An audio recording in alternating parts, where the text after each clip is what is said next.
In the last session, we have discussed about the examples of data analytics which happen in the day-to-day life.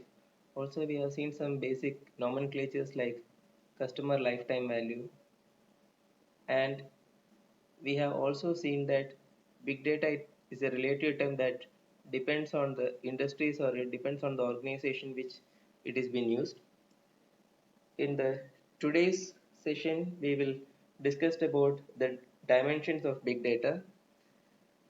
So it is actually called as the three V's of big data. It is also called as the dimensions or challenges when we are talking about big data analytics. So first one is volume, second one is variety, third one is velocity. So these are the common three V's.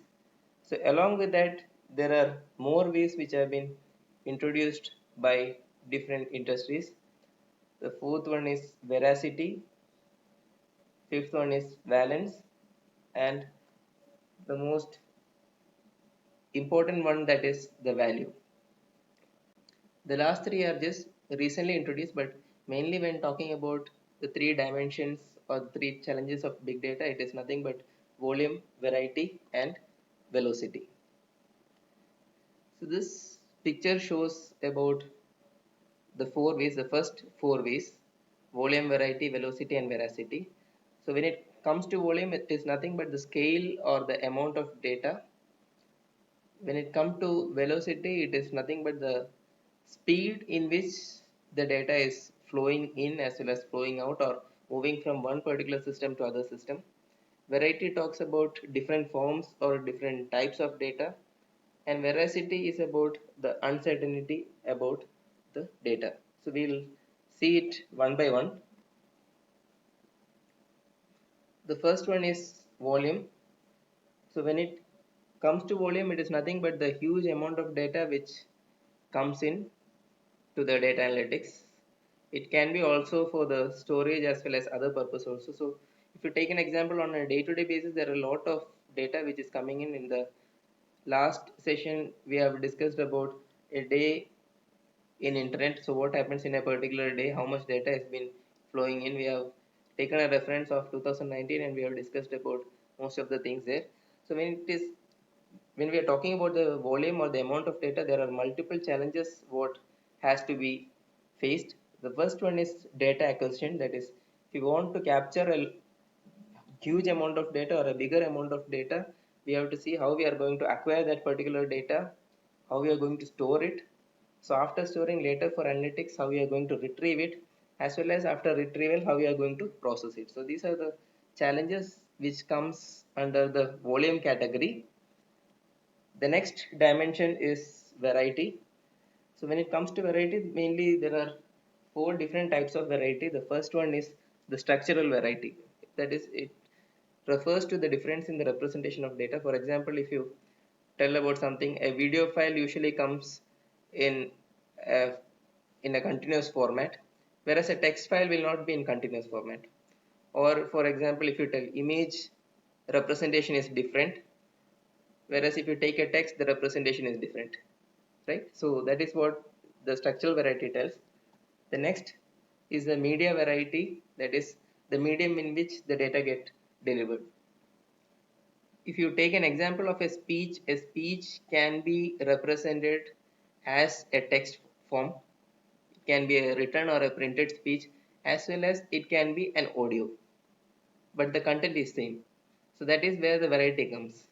So the medium in which it is being delivered, the speech, the same speech, we can view it as a textual data as well as we can listen it as an audible audio data.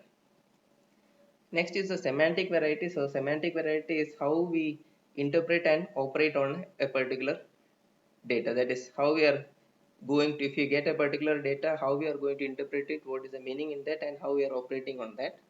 The last variety is availability variation. So for example, a data can be available in real time.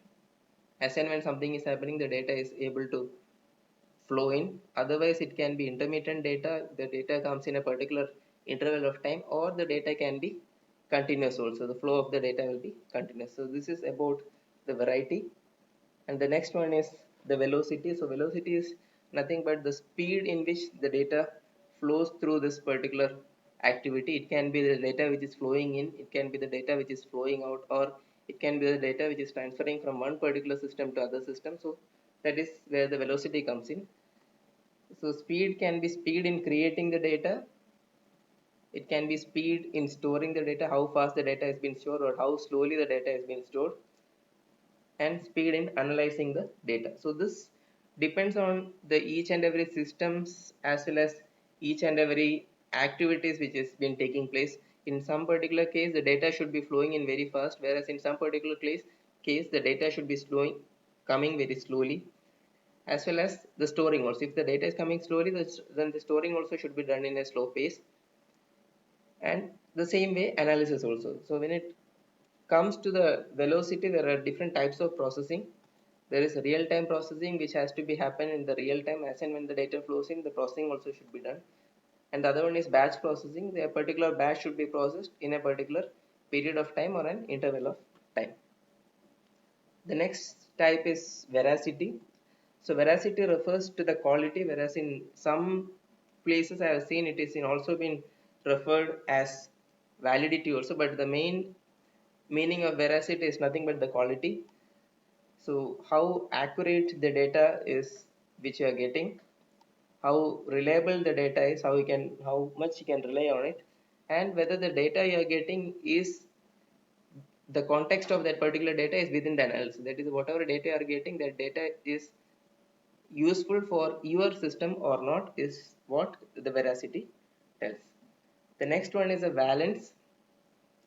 So valence talks about the connectivity of the data or how the data has been connected. So this we have studied somewhere in chemistry long back about the valence, that is the bonding where it comes a covalent bond or other types of bond. So that is where the connection of data has been discussed. So each data is most of the time it may be connected, and also this connectivity increases over time. So that's what it has been referred. So more and more data comes in there, we can find that there are more and more connectivity within this particular data. The last dimension is nothing but the value. So here you can see this value actually is comprising of the combination of all these things, that is the velocity which tells about the speed, the valence which tells about the correctness, the veracity that tells about the quality, the variety which talks about the complexity, as well as volume which talks about the size. And here the value is nothing but how this data which I getting is benefiting you as well as your organization after this particular analysis. So if you get this data of different types from different particular sources, and after getting this particular data, whether if you are having a value to this data or not is the last dimension. In the next session we'll discuss about analytics process model as well as analytical model requirements.